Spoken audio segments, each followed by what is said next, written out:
notasi algoritmik sendiri ini memiliki beberapa jenis ya, yang kita akan pelajari ini ada 3 jenis begitu.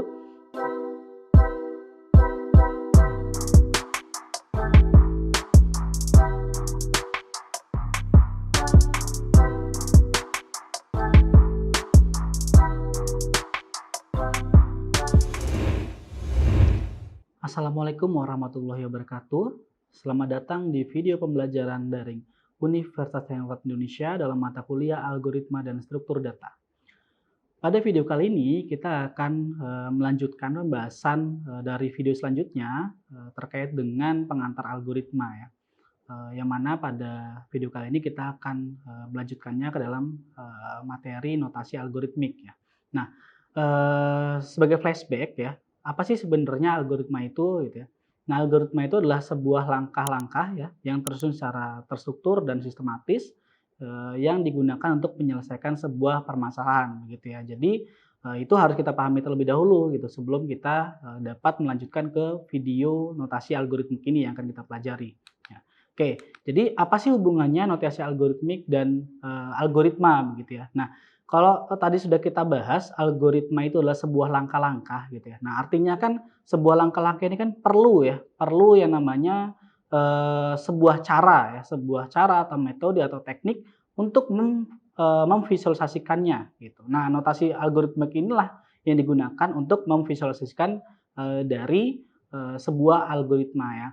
Jadi dapat kita ambil kesimpulan bahwasanya notasi algoritmik merupakan media yang digunakan untuk mendokumentasikan serangkaian proses dalam suatu algoritma menjadi bentuk yang dapat dimengerti secara universal gitu ya. Jadi seperti yang sudah kita bahas di video sebelumnya bahwasanya algoritma ini merupakan sebuah langkah-langkah yang dapat digunakan oleh banyak orang gitu ya. Jadi ketika kita membuat sebuah algoritma tentu saja kita harus membuatnya ke dalam bahasa yang juga dimengerti oleh orang lain. Maka dari itu disebut sebagai bahasa universal gitu ya. Nah, dalam kita membuat notasi algoritmik ini ada beberapa ketentuan ya, yang pada dasarnya ini adalah ketentuan yang perlu kita ikuti gitu ya. Yang pertama, simbol yang digunakan dalam visualisasi bukan berasal dari suatu bahasa pemrograman tertentu ya. Jadi kita harus bisa bedakan gitu antara bahasa pemrograman dengan notasi algoritmik. Nah, ini tentu saja berbeda ya. Notasi algoritmik ini adalah sebuah media yang mana dia memang mirip-mirip gitu ya. Nanti ada yang mirip-mirip dengan bahasa pemrograman namun dia bukan bahasa pemrograman gitu. Jadi di sini kita harus menggunakan simbol-simbol yang bukan termasuk dalam bahasa pemrograman tertentu gitu. Itu yang pertama. Nah, yang kemudian yang kedua, dapat diterapkan ke seluruh bahasa pemrograman. Dalam kata lain tidak terpengaruh dari suatu bahasa pemrograman. Artinya yang tadi sudah kita sebutkan ya bahwasanya notasi algoritmik ini bersifat universal, artinya dapat diterapkan ke dalam bahasa pemrograman apapun gitu. Jadi kita tidak tergantung dari bahasa pemrograman suatu bahasa pemrograman lah gitu. Misalkan kita algoritmanya khusus untuk bahasa pemrograman C gitu ya. Nah, ini tidak bisa. Nah, tentu saja algoritma ini harus bisa diterapkan di bahasa pemrograman lainnya seperti halnya Python, kemudian Java, kemudian C#, kemudian JavaScript dan sebagainya begitu ya. Nah, kemudian yang terakhir, isian dari algoritma merupakan representasi serangkaian proses yang tersusun secara terstruktur dan sistematis serta logis. Nah, ini sesuai dengan pengertian atau deskripsi dari algoritma itu sendiri begitu ya. Jadi notasi algoritmik ini diharapkan dapat merepresentasikan serangkaian proses yang ada dalam algoritma itu sendiri. Nah, notasi algoritmik sendiri ini memiliki beberapa jenis ya. Yang kita akan pelajari ini ada 3 jenis begitu. Yang pertama ini ada notasi deskriptif, yang kedua ada notasi flowchart ya, yang ketiga ada notasi pseudocode gitu. Nah, ini kita akan coba bahas satu persatu ya. Dimulai dari notasi deskriptif dulu ya.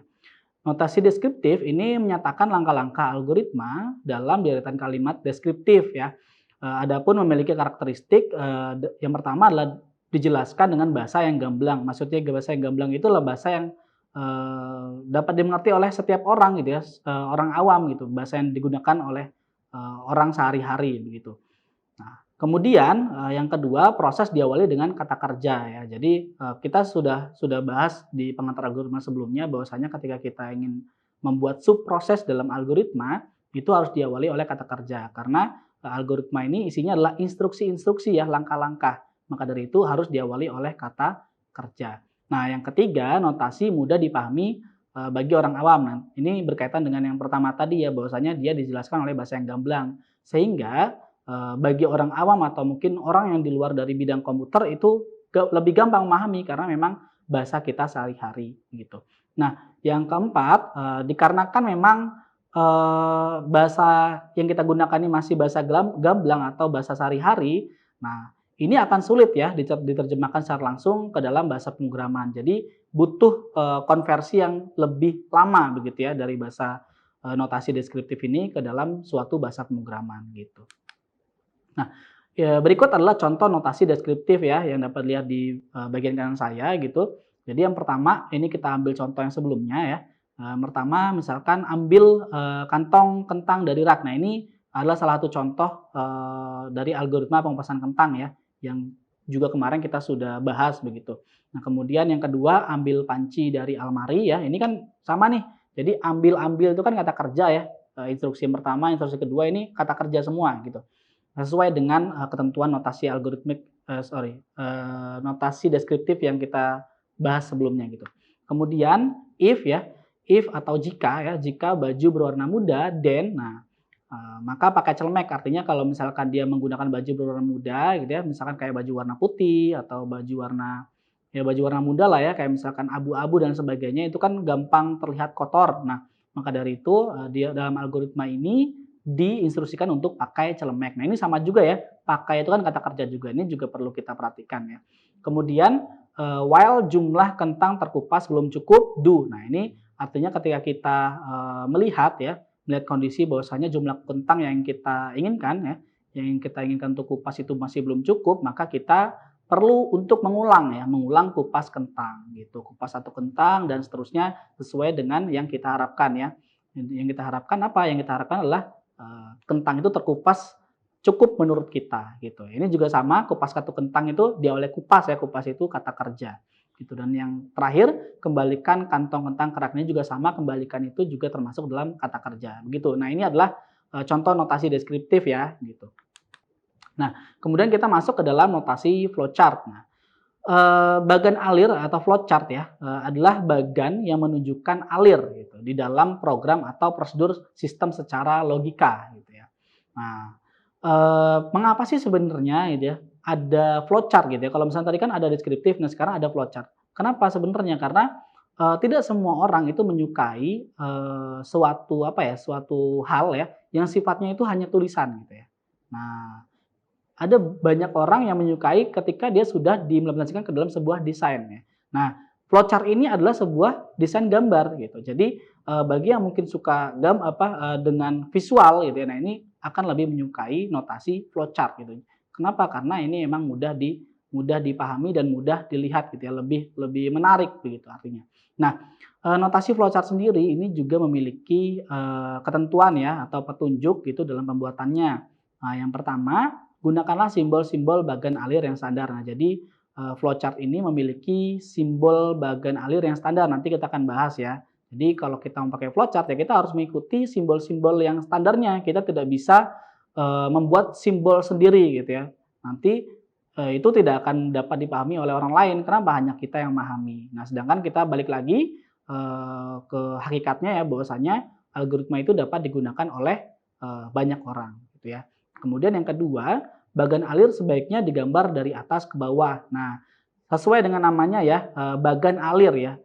Bagan alir itu kan artinya dia mengalir.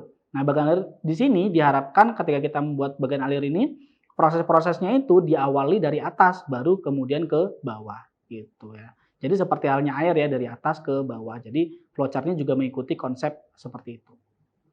Nah, kemudian juga bagan alir ini juga ketika misalkan nih kertas ya atau mungkin dokumen yang kita ingin buat flowchart-nya itu mungkin tidak cukup ya dari atas ke bawah, ini kita bisa lanjutkan dengan kiri ke kanan gitu. Jadi kalau misalkan dari atas ke bawahnya itu sudah melebihi gitu, nanti kita bisa lanjutkan ke kanan. Jadi atas, bawah, kemudian kiri ke kanan. Nah, itu adalah alir dari sebuah flowchart gitu ya.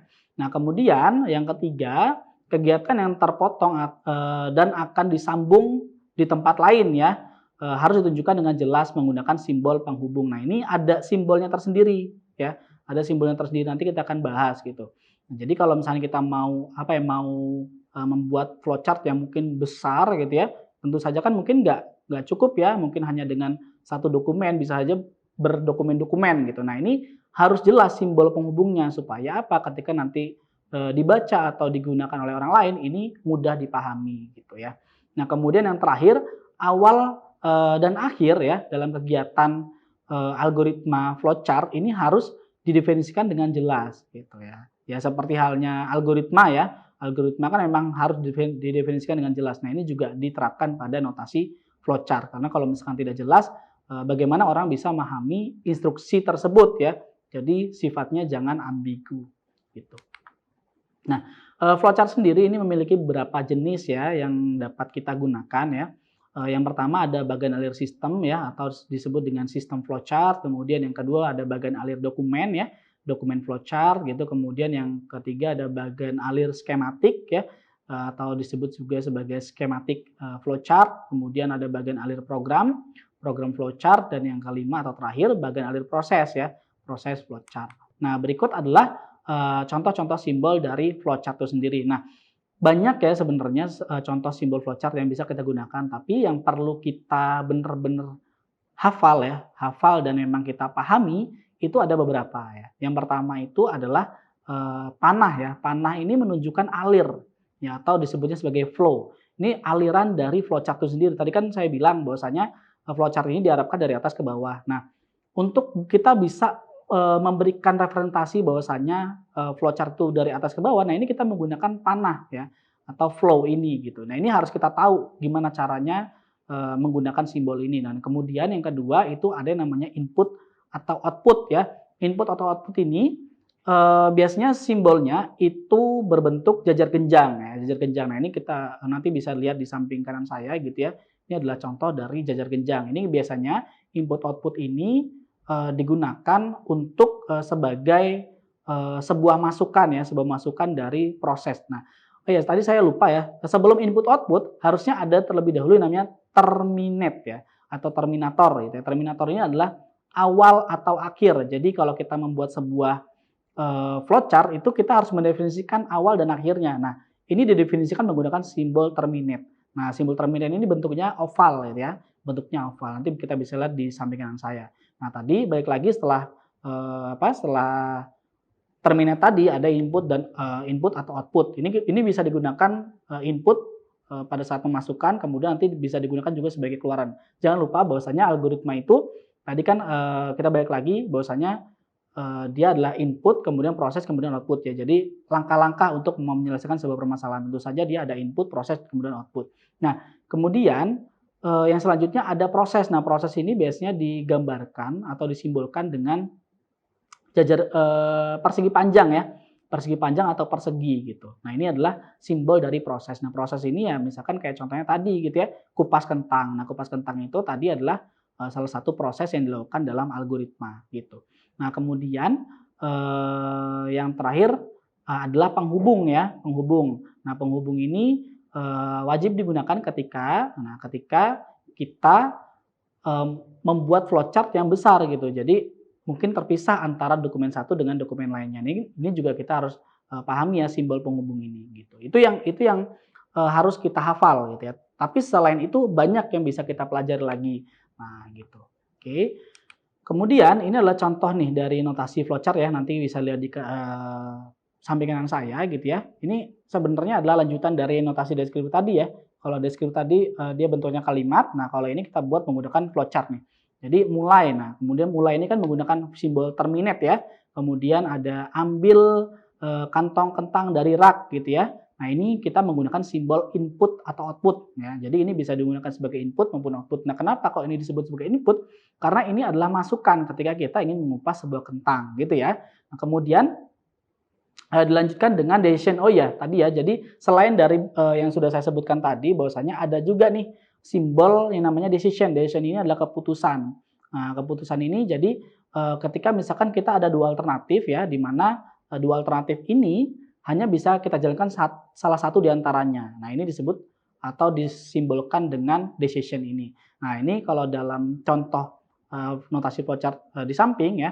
Jadi kita di sini mengilustrasikannya dengan apakah yang digunakan ya, apakah baju yang digunakan ini berwarna muda gitu ya. Kalau misalkan muda maka yang dijalankan adalah alternatif pertama. Alternatif pertama di sini apa? Yaitu pakai celemek gitu ya. Pakai celemek ini juga merupakan sebuah proses ya. Kemudian kalau misalkan dia ternyata yang digunakan adalah mungkin bukan berwarna muda, artinya kan dia masuk ke alternatif tidak, ini alternatif kedua. Maka dari itu langsung dia kupas satu kentang gitu ya. Kemudian selanjutnya ini juga ada decision ya. Decision ini digunakan untuk apa sih? Untuk kalau misalkan kita ingin mengupas kentang ini, tapi kita misalkan butuhnya 5 nih, sedangkan kita mengupaskan satu persatu. Nah, maka dari itu decision ini digunakan untuk ketika misalkan kentang yang kita kupas ini masih belum cukup. Nah, jadi kalau misalkan cukup maka dia selesai. Kalau misalkan tidak cukup maka dilanjutkan ke proses kupas satu kentang lagi tadi.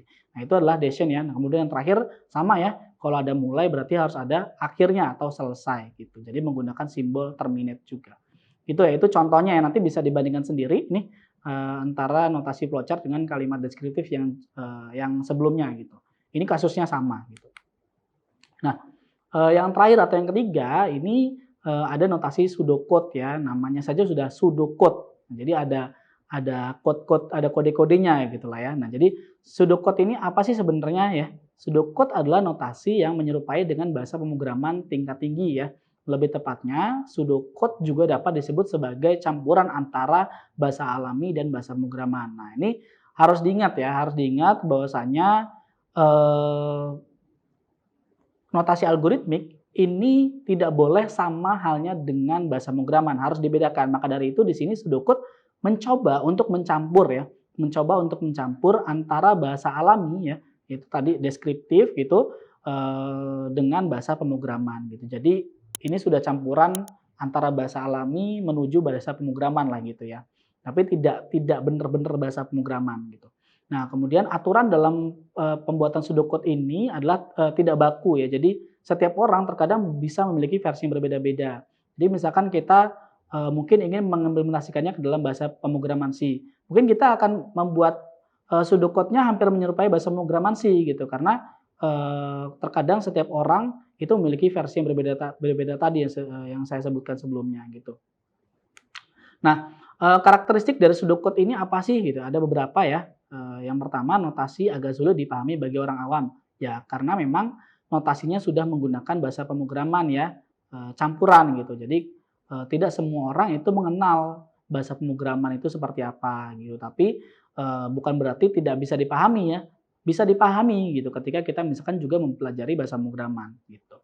Nah, kemudian yang kedua, ini mudah diterjemahkan secara langsung ke bahasa pemrograman. Nah, karena kelebihannya tadi adalah dia menyerupai atau bahasa campuran antara bahasa pemrograman dengan bahasa alami, maka untuk menerapkannya ke dalam bahasa pemrograman tidak sesulit dari notasi sebelumnya, kayak contohnya kalimat deskriptif dan juga notasi flowchart. Ini akan lebih mudah karena sudah menyerupai gitu. Jadi butuh usaha yang lebih sedikit lah ya dibandingkan notasi sebelumnya gitu. Nah, kemudian yang ketiga, tidak memperhatikan tanda pembuka atau penutup layaknya bahasa pemrograman. Nah, ini kayak misalkan contohnya kita belajar bahasa pemrograman C ya. Bahasa pemrograman C itu kan biasanya di akhir itu selalu ada tanda petik koma ya. Ada tanda titik koma. Nah, ini kalau dalam notasi pseudocode tidak perlu gitu ya. Jadi ini salah satu perbedaannya gitu. Jadi dia tidak mengikuti bahasa pemrograman manapun. Jadi dia tidak menggunakan tanda petik koma. Kemudian yang keempat atau yang terakhir ya, penulisan pseudocode tidak memiliki aturan baku. Ini sudah kita bahas sebelumnya. Jadi setiap orang itu punya versi yang berbeda-beda. Kalau misalnya kita seringnya menggunakan bahasa pemrograman C, ya nanti kemungkinan kita akan lebih banyak menggunakan bahasa pemrograman C nih sebagai campuran dari bahasa alami pseudocode. Kemudian juga misalnya kita seringnya pakai bahasa pemrograman Java, nanti mungkin juga sama, kita akan lebih mirip-mirip bahasa Java. Kemudian misalkan kita hampir seringnya menggunakan bahasa pemrograman PHP juga sama nantinya. Nanti kita akan lebih mirip ke bahasa pemrograman PHP. Nah, ini biasanya kalau mirip-mirip seperti ini disebutnya sebagai C-like gitu ya. karena dia mirip dengan bahasa pemrograman C. Kalau misalkan mirip dengan bahasa pemrograman Python itu disebut Python-like. Kemudian kalau misalkan bahasa pemrograman Java nanti disebutnya sebagai Java-like gitu. Nah, ini adalah contoh dari notasi pseudocode ya. Ini kasusnya sama dengan yang sebelumnya ya, dengan kalimat deskriptif dan flowchart ya. Jadi di sini benar-benar udah menyerupai bahasa pemrograman ya. Jadi ada deklarasi gitu ya, deklarasi misalkan kita pakai variabel A, B. Nah, ini kita harus tentukan juga nih kira-kira nilainya apa gitu ya, bentuk tipe datanya apa. Di sini kita ilustrasikan integer ya, karena kita di sini jumlah ya. Jumlah itu kan berarti artinya kemungkinan ya angka. Kemudian ada jumlah kentang ya, jumlah kentang terkupas, ada jumlah kentang yang diinginkan. Nah ini ya. Kemudian ada CDE, ini kita pakai karakter ya, tipe data karakter. Kita untuk misalkan baju, warna muda, celemek, dan sebagainya gitulah ya. Nah kemudian algoritmanya baru kita pakai read. Nah read ini kan bahasa pemrograman ya bahasa Inggris gitu ya. Kita membaca atau membuat inputan lah ya, membuat inputannya apa? Nah, variabel A, B, dan C yang kita deklarasikan di awal tadi. Kemudian ada if ya, di sini if ini jika C ya sama dengan D, maksudnya C sama dengan D itu adalah jika baju yang digunakan ya, baju yang digunakan itu berwarna muda, nah maka artinya adalah kita menggunakan celemek. Nah, di sini kita lambangkan dengan C, kemudian tanda panah E ya. Jadi artinya kita memasukkan E ke dalam C. Jadi itu kita bisa artikan juga dengan kita memakai celemek gitu ya. Nah, kemudian kita pakai if. Jadi kalau ada if di awal itu juga kita harus ada akhirnya and if gitu. Kemudian kita menggunakan while. Nah, while ini ya perulangan gitu ya. Jadi while A kurang dari sama dengan B, artinya A itu jumlah kentang yang kita inginkan gitu ya. Tadi kan udah kita deklarasikan tuh kurang dari sama dengan B itu kebalik. A itu adalah jumlah kentang yang dikupas ya.